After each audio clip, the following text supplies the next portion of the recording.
હું અનેક મંચ ઉપર બોલી ચૂક્યો છું કે ભાજપના પૂરા દેશના, પૂરા ગુજરાતના એક પણ નેતામાં ધર્મ નામનો જો એકડો હોય તો તમે કયો એ સમય, તમે કયો એ ચેનલ, તમે કયો એ સ્થળ, આવો ધર્મ શું છે એ ગુજરાતને તમે સમજાવો, ધર્મ શું છે એ ગુજરાતને હું સમજાવીશ, અને એક ઇંચ પણ પાછો પડું ને તો સમાધિ લેવા તૈયાર છું, સમાધિ લેવા તૈયાર છું. રાષ્ટ્રના હિત માટે, લોકશાહીના હિત માટે, આમ આદમી પાર્ટીની તેજસ્વી આવતીકાલ માટે કોઈ પર્સનલ કામ હોય, કોઈ મોબાઈલના મેસેજ હોય, કોઈનો મોબાઈલ આવે તો રાષ્ટ્ર માટે અને લોકશાહીના હિત માટે એ વાત મૂકીને અહીંયા રહેવા માટે બે હાથ અને ત્રીજું માથું જોડીને વિનંતી કરું છું.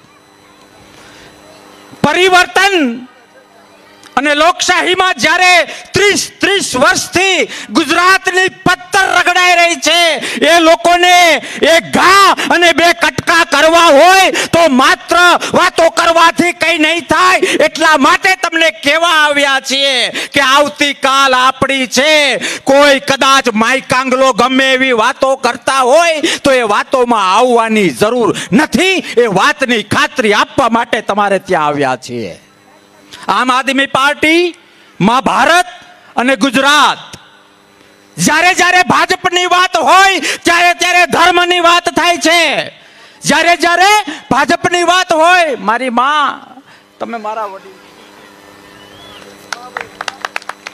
જ્યારે જ્યારે ભાજપની વાત હોય ત્યારે ત્યારે ધર્મની વાત થાય છે. મારે આજ ધર્મની વાત કરવી છે. આ પહેલા પણ હું અનેક મંચ ઉપર બોલી ચૂક્યો છું કે ભાજપના પૂરા દેશના, પૂરા ગુજરાતના એક પણ નેતામાં ધર્મ નામનો જો એકડો હોય તો તમે કયો એ સમય, તમે કયો એ ચેનલ, તમે કયો એ સ્થળ, આવો ધર્મ શું છે એ ગુજરાતને તમે સમજાવો, ધર્મ શું છે એ ગુજરાતને હું સમજાવીશ. અને એક ઇંચ પણ પાછો પડું ને તો સમાધિ લેવા તૈયાર છું, સમાધિ લેવા તૈયાર છું. તમારે તમારા મિત્રોને, તમારા સગા સંબંધીઓને ધર્મની વાસ્તવિકતા સમજાવવાની જરૂર છે. મારે તમને પૂછવું છે કે તમે જે પણ ધર્મમાં માનતા હો, આ વિશ્વના કોઈ પણ ધર્મમાં માનતા હો, બોલીને ફરી જવું એ અધર્મ છે, હા કે ના? ગરીબની હાય લેવી, ગરીબની હાય લેવી એ અધર્મ છે, હા કે ના? મંદિર માટે માથા દઈ દેવાના હોય, મસ્જિદ માટે માથા દઈ દેવાના હોય, ગુરુદ્વારા માટે માથા દઈ દેવાના હોય, ચર્ચ માથે માથા દઈ દેવાના હોય, પણ બાપુ કદાચ પોતાના સ્વાર્થ માટે મંદિરને આગળ કરે, મસ્જિદને આગળ કરે, ગુરુદ્વારને આગળ કરે, ચર્ચને આગળ કરે તો હું માણસના પેટનો કહેવાઉં? એ લોકોને સમજાવવાની જરૂર છે કે ગરીબ રડી રહ્યો છે, ખેડૂત રડી રહ્યો છે, વિદ્યાર્થીઓ ક્યાંક ને ક્યાંક આપઘાત કરી રહ્યા છે, સુરતની ધરતી ઉપર રોજે આપઘાત થાય છે, બેરોજગાર મરી રહ્યો છે. તમારી અને મારી માં ખૂણામાં ક્યાંક બેઠી બેઠી આંખ લૂછી રહી છે, આંખ લૂછી રહી છે. અને આટલી હદે જ્યારે પાપ થઈ રહ્યું છે અને આ રૂલિંગ ગવર્નમેન્ટ, આ ભાજપ સરકાર જ્યારે ધર્મની વાત કરે છે ને ત્યારે દુઃખ થાય છે. મારે તમને બે હાથ અને ત્રીજું માથું જોડીને વિનંતી એ કરવી છે કે કદાચ કોઈ આવે, કોઈ ધર્મની વાત કરે તો એને કહેજો, હું વ્યક્તિગત કહું તો હું તો સૌરાષ્ટ્રથી આવું છું, જેનો રોટલો મોટો એનો ધર્મ મોટો, હા કે ના? જેનો રોટલો મોટો એનો ધર્મ મોટો, હા કે ના? આ લોકોએ તમને ને મને ભૂખે મારવાના ધંધા કર્યા છે અને એક બાજુ ધર્મની વાત કરે છે. એ લોકોને વાસ્તવિક ધર્મ પેટે છઠ્ઠીનું ધાવણ યાદ અપાવવા માટેની આજે પરિવર્તન સભાની શરૂઆત છે. એ મારા શબ્દો યાદ રાખજો. બીજું મારે તમને એ કહેવું છે કે નબળા માણસો તમને મળશે. આવો ડાભીભાઈ, નબળા માણસો તમને મળશે, કદાચ તમને ગેરમાર્ગે દોરવાના પ્રયત્ન કરશે કે તમારાથી કઈ ન થાય, તમારાથી કઈ ન થાય, આવા શબ્દો અંધ ભક્તો તમને કહેશે. તો એને કહેજો કે એક બાપુ આવ્યા હતા, ગળે ના ઉતરે તો મને ફોન કરાવડાવજો, મારા શબ્દો યાદ રાખીને ઘરે જજો. મેં અભ્યાસ કર્યો છે, આખા ગુજરાતમાં અભ્યાસ કર્યો છે. 27માં આમ આદમી પાર્ટીની સરકાર બને છે, મને ભરોસો છે, એ મને ભરોસો છે. સ્વાભાવિક રીતે થાય કે કઈ રીતે? મારા શબ્દો યાદ રાખજો. બીજેપીમાં અત્યારે આંતરિક વિગ્રહ એટલો છે, આંતરિક વિગ્રહ એટલો છે. જ્વેલબેન 60% ઉપર 60% ઉપર બીજેપીના નાના મોટા નેતાઓ દિવાલ ઉપર બેઠા છે, દિવાલ ઉપર. સમજાઈશ? 60% લોકો બીજેપીની જે વાસ્તવિકતા જાણી ગયા છે કે ક્યાંક ને ક્યાંક ધર્મના નામે અધર્મ થઈ રહ્યો છે, એ જે જાણી ગયા છે એ લોકો 60% ઉપર 60% ઉપર દિવાલ ઉપર બેઠા છે. ધીમે ધીમે જે પરિવર્તન સભા આજથી બાપુનગરમાંથી શરૂઆત થઈ રહી છે, એ ધીમે ધીમે ગુજરાતના એક એક શહેરમાં જશે, એક એક વિધાનસભામાં જશે, ગામડા સુધી આપણો મેસેજ પહોંચશે. મારા શબ્દો યાદ રાખજો કે જેમ જેમ પૂરાને આપણે ભર ઉપર ચડાવીએ છીએ ને, એમ બાપ કહીને એ લોકો આપણી બાજુ આવવાના છે, બાપ કહીને આપણી બાજુ આવવાના છે. એટલે કોઈ ડરવાની જરૂર નથી. પણ જ્યારે પૂરા ગુજરાતની અંદર સરકાર બનાવવાની વાત હોય, જ્યારે લોકોના હૃદય જીતવાની વાત હોય, ત્યારે ક્યાંક ને ક્યાંક સામે મહાસત્તાઓ છે, જે લોકોએ તમે ને મેં આ ગુજરાતે જેને 30 વર્ષ સુધી ત્યાં બેસતા જોયા છે અને ગુજરાતી લોકોએ ત્યાં બેસાડ્યા છે, એ લોકોની સામેની તમારે મારી આપણી એમની સામેની લડાઈ છે. પોલીસ એમની છે, તંત્ર એમનું છે, પણ હંમેશા પાંડવ ભલે 5 હોય, સત્ય જ જીતે છે. મારા શબ્દો યાદ રાખજો. અને એના માટે આપણે મંડી પડવું પડશે, તાકાતથી લડી લેવું પડશે.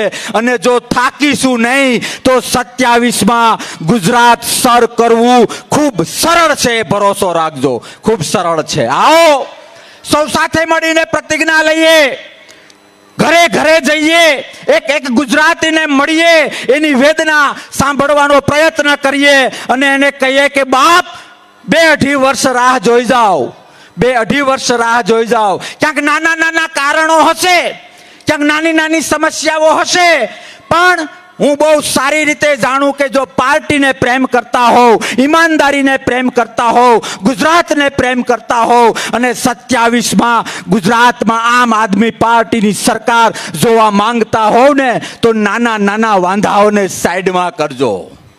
બાપ એક જોડી બૂટની લાલચમાં ને લાલચમાં પૂરી ગાય કતલખાને ન વહી જાય, એનું ધ્યાન રાખવું એ તમારો ને મારો ધર્મ છે. હા કે ના? આવો એમને કહીએ કે તમે કહ્યું તું કે મોંઘવારી ઓછી થશે, બોલીને ફરી કેમ ગયા? આવો એમને કહીએ કે ખેડૂતની આવક ડબલ થશે, એ વાત તમે કરી હતી, આજે ખેડૂત આત્મહત્યા કરી રહ્યો છે. ક્યાં છે તમારી જીભાન? ક્યાં છે તમારું વચન?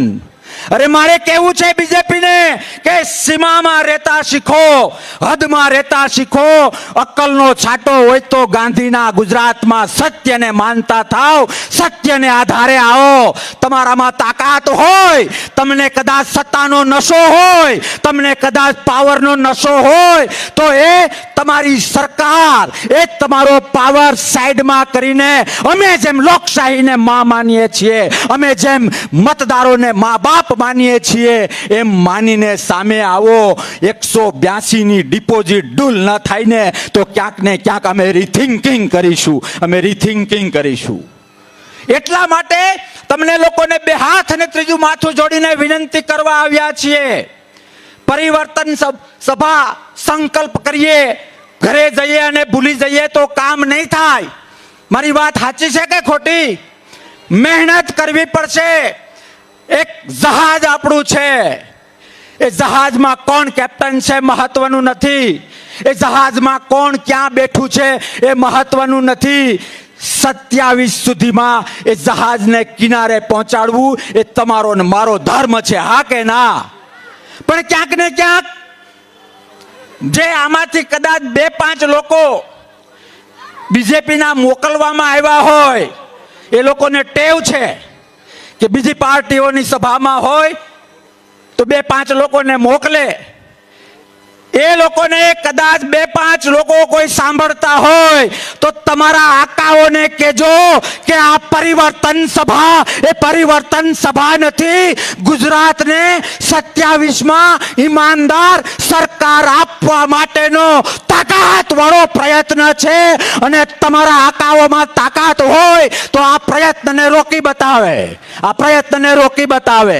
તમારે કરોડો ખર્ચવા હોય તો કરોડો ખર્ચો, તમારે લાકડીઓ ચલાવવી હોય તો લાકડીઓ ચલાવો, તમારે ગોળીઓ ચલાવવી હોય તો ગોળીઓ ચલાવો. પણ 1947 થી આજ સુધી ભારતનો ઇતિહાસ રહ્યો છે કે જ્યારે જ્યારે લોકોએ ઠામી લીધું છે, જ્યારે જ્યારે મતદારોએ ઠામી લીધું છે, ત્યારે કોઈના બાપની તાકાત નથી કે લોકોથી ઉપર જઈ શકે, મતદારોથી ઉપર જઈ શકે. અને એટલા માટે તમને વિનંતી કરીએ છીએ કે બિલકુલ નિરાશ થયા વગર, બિલકુલ હાર્યા વગર, જેનાથી જે થાય 5 મત, 50 મત, 500 મત, 5000 મત, આજે કદાચ તમારી નોંધ લેવાય કે ન લેવાય, પણ 27માં જ્યારે આપણી સરકાર બનશે ત્યારે તમારી ને મારી માં, આપણી પાર્ટી આમ આદમી પાર્ટીની નોંધ પૂરા વિશ્વએ જખ મારીને લેવી પડશે. એ મને ભરોસો છે, એ મને ભરોસો છે.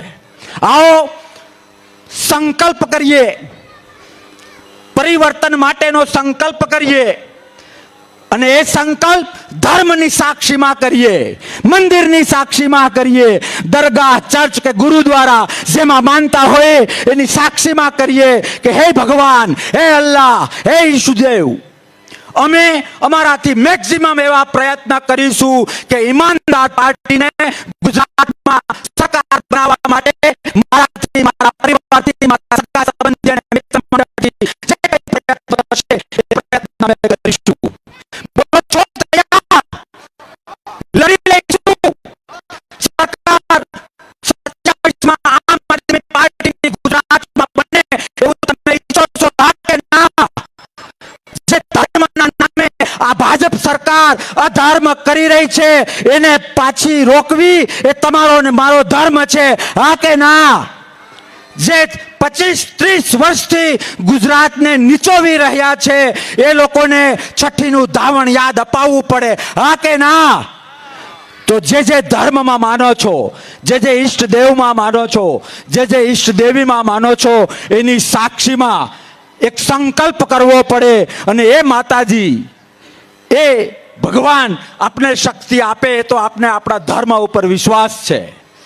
મારી વાત પૂરી કરતા પહેલા આજે જે આપણા આખા ગુજરાતમાં ઉપવાસ કર્યો છે, ઉપવાસનું શાસ્ત્રિક મહત્વ છે. ટૂંકું અને ટચ કહું તો ઉપવાસ અને શુદ્ધિકરણને સીધો સંબંધ છે, સીધો સંબંધ છે. અને ક્યાંક ને ક્યાંક વર્તમાન ગુજરાત સરકાર, ભાજપ સરકારે શુદ્ધિકરણની 1, 2 અને 3 કરીને પૂરા ગુજરાતની હાલત ખરાબ કરી નાખી છે, હા કે ના?